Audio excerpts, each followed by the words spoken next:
Yes, hello, welcome back to the Rugby League Forecast podcast today. My name is Connor Moran, and today I will be going through the West Tigers season review. Going to adjust the camera again here. There we go.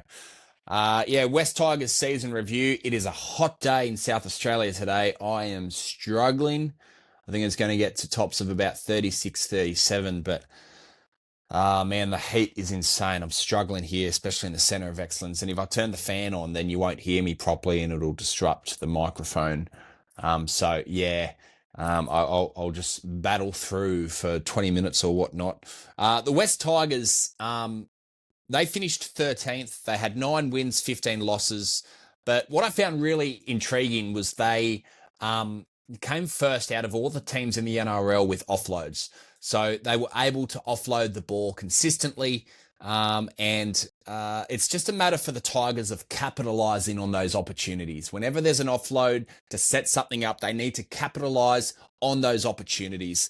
They finished 8th with completion rates. So, look, overall, I think considering the Lachlan Galvin drama, everything that happened there, I think it's a win for the Tigers. If I'm a Tigers fan, there was a clear indication that this side is rebuilding and on the way to something. Now, I don't want to talk today about all the dramas that have happened in West Tigers over the last 2 weeks because it's been well documented, well reported, and I want to talk positively. Gee, we got there about the West Tigers. Because they're one of my favourite clubs. One of my best mates, Nathan, is a Tigers fan, and mate, I just want to see him and the Tigers. I just want to see them do well. I want him to have a club and a team that are successful again. So I'd love the Tigers to make the finals next year. I'd love to see them win a premiership within the next 10 years. Is it going to happen? I don't know, but from what we saw this year from the West Tigers, there was a rebuild happening. Something special happened this year because I guarantee you, and all the rugby league nerds would know this, with the West Tigers, if this Lachlan Galvin drama happened last year or any other year from 2012 onwards when they stopped making the finals onwards, any other year, this crumbles the club. This crumbles the team. For me, in my personal opinion, I think they recovered pretty well considering what happened.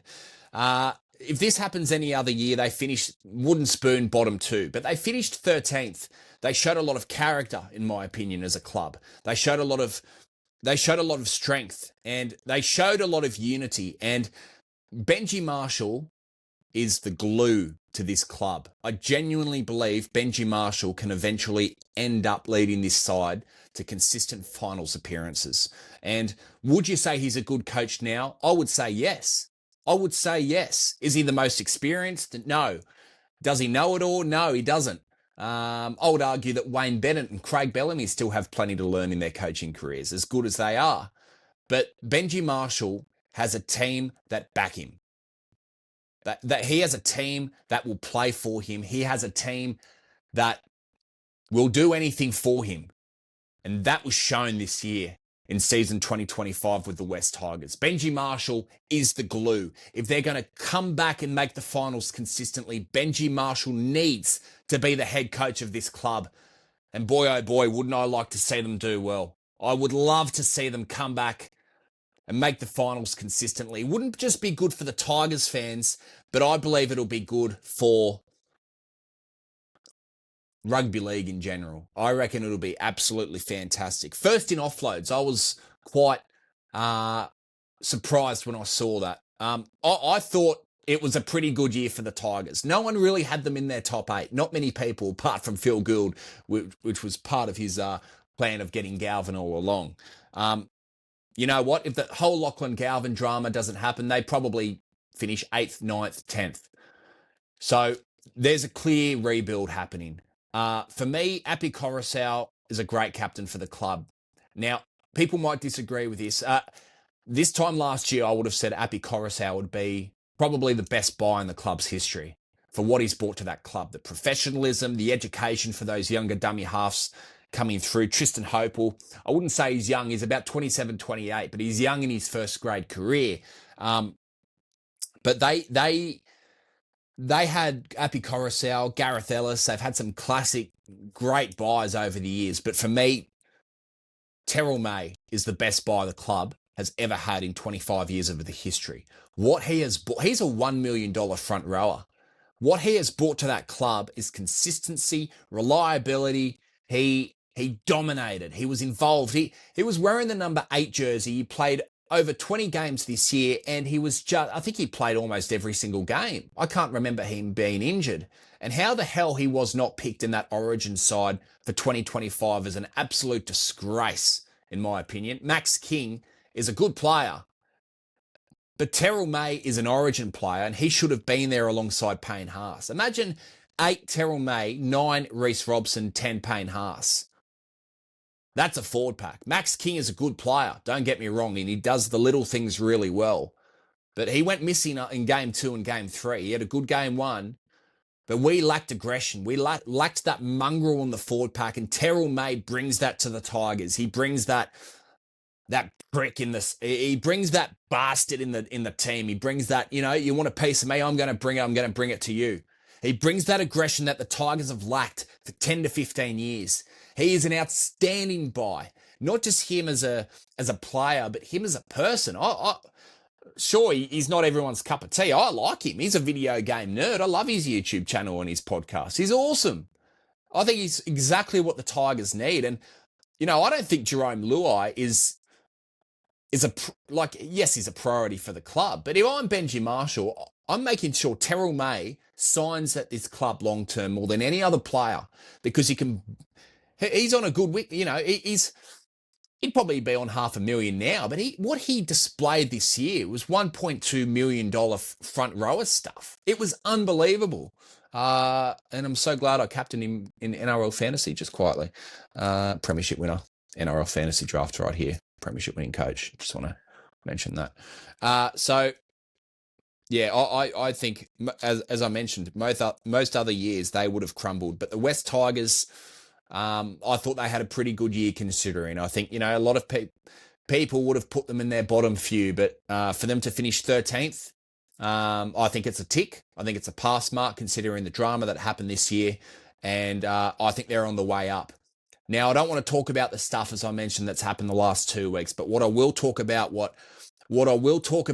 think has happened is Benji Marshall's messaged everyone on the group chat or whatever. He's just called every player, said, boys, come in to the center of excellence. Come in. We're going to have a chat.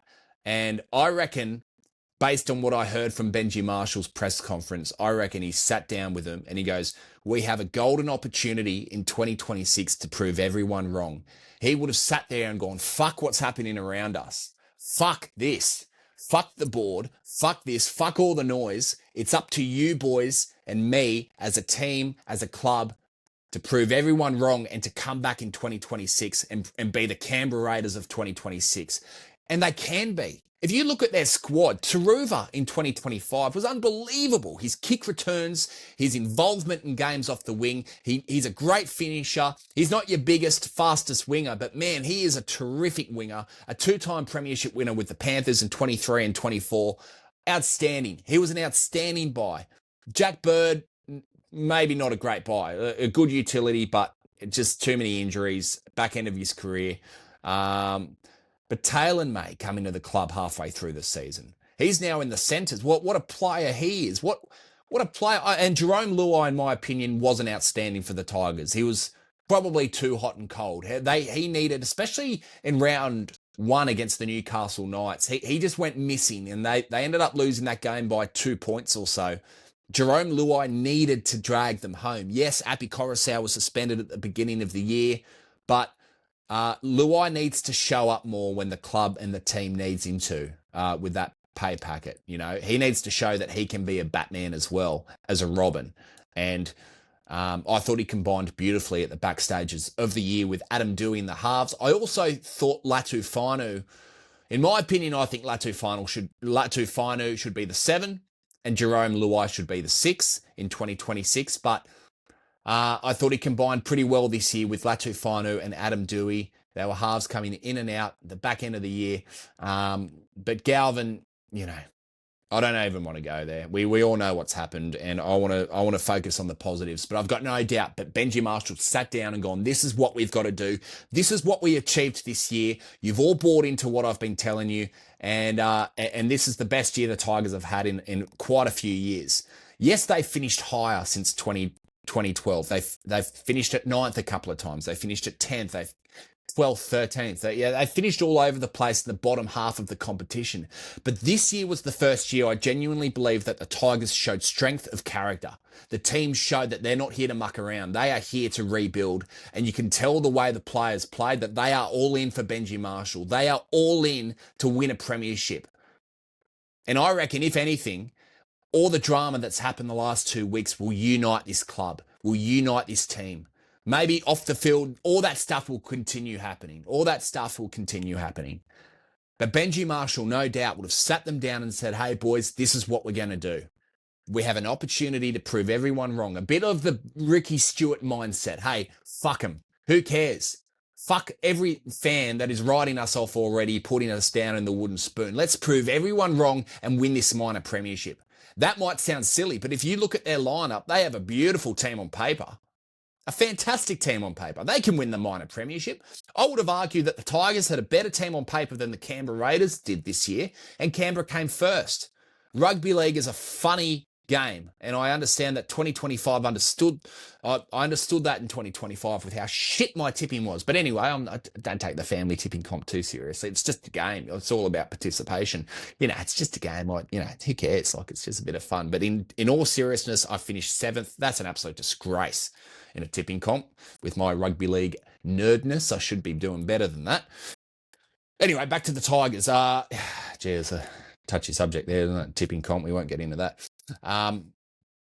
But yeah, I thought overall, if I'm Benji Marshall and I sit down at the back end of the year, I'm thinking, okay, considering the drama stuff, the Lachlan Galvin drama stuff, that's a pass mark. 13th is the beginning of our climb up the ladder. Now, I would argue that 20 years ago, I'm a Manly fan, no surprise. 20 years ago, I felt that the salary cap probably worked better, yeah? I might be wrong, but I assume there were less third-party deals, and I think it was probably a more fair competition. And the way that there would be a different team, a different if ad effects using hand gestures. No, get up. God, I've just updated this app, and it's coming up with everything. Yeah, so all right, we're back. But yeah, no. So see, now the notification popped up, and I forgot what I was talking about. What was I talking about? Benji Marshall and his coaching ability. Yeah, he should be really proud. I've got no doubt that he's spoken on the phone to Wayne Bennett and former coaches of himself. I don't think he's in contact now with Tim Sheens anymore, but I think the Tigers overall had a good year. I genuinely believe in 2026 they can make the finals. I will not put them in my 8 as much as I want to, but I genuinely believe if they make the 8, I'm not going to be surprised at all. I reckon this could make or break the club. What's happened the last 2 weeks? This can make the Tigers in 2026.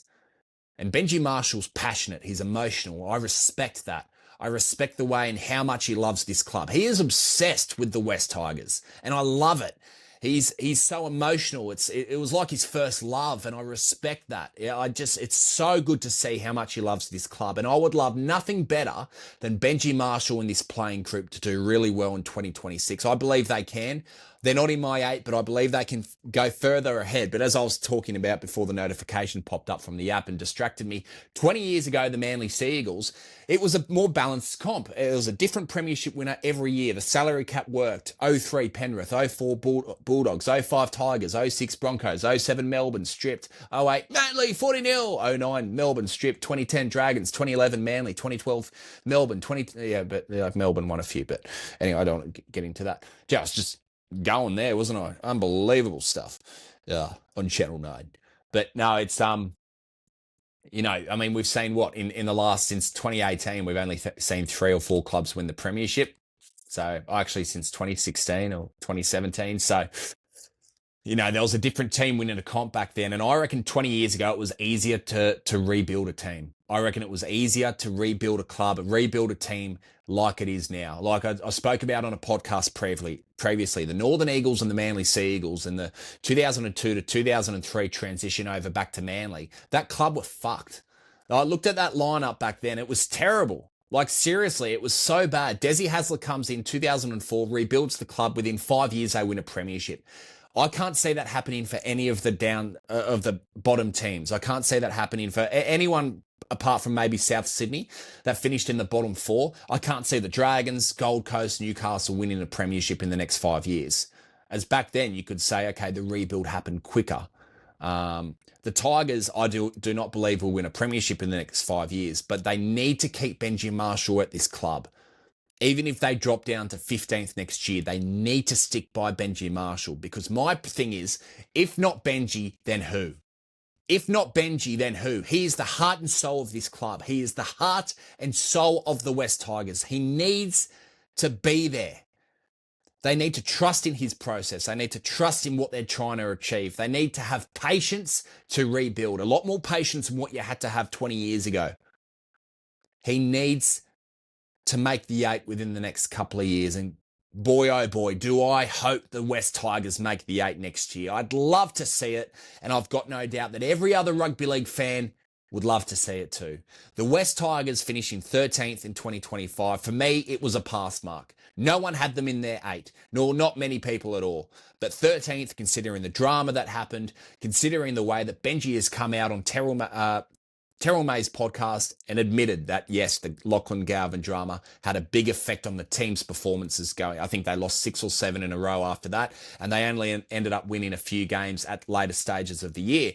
For me, the West Tigers in 2025, their best performance was against the Canterbury Bulldogs in the final stages of the season, where they defeated the Bulldogs, who were heavy favourites. I think the Tigers, I reckon, were paying over $4 to win that game. It was a tremendous performance. Jareen Buller scoring one of the tries of the year. It was a fantastic performance. The most disappointing game for me for the West Tigers in 2025 was round 27 against the North Queensland Cowboys at Leichhardt Oval. They had that game with 10 minutes to go. They had the 05 jerseys back on, the flick pass, that it was all happening. They were playing razzle-dazzle football just like they did back in 2005. It was like watching the Tigers of 05. They had that game at a packed, sold-out Leichhardt Oval, and then they lost it. So they need to stay in the game for not 70 minutes like they did a lot of times. They played good football for 70 minutes for a lot of times of the year.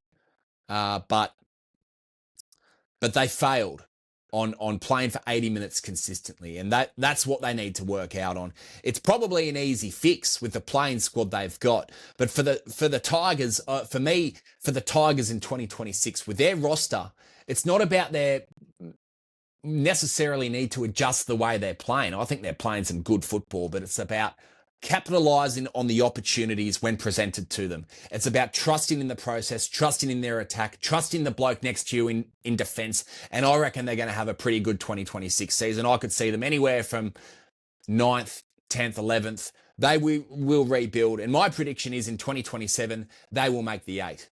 And people might look at this and laugh and go, well, they might not have a club in 5 years. Well, they might not.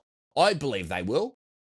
I believe they will, based on what they're going to show the rugby league community. They're not here to be fucking stomped on. They're here now to show the players what they can do, to show the players around the competition, whether it's in the NRL, the Super League, every rugby league fan or nerd watching the West Tigers, they have an opportunity to show everyone what they can do.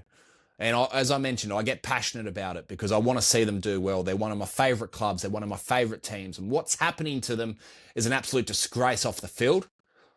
And I'd love to see no other team do better, apart from Manly, in 2026 than the West Tigers. So that's my West Tigers season review, a bit of a season preview in there as well for 2026. This is the Rugby League Forecast podcast.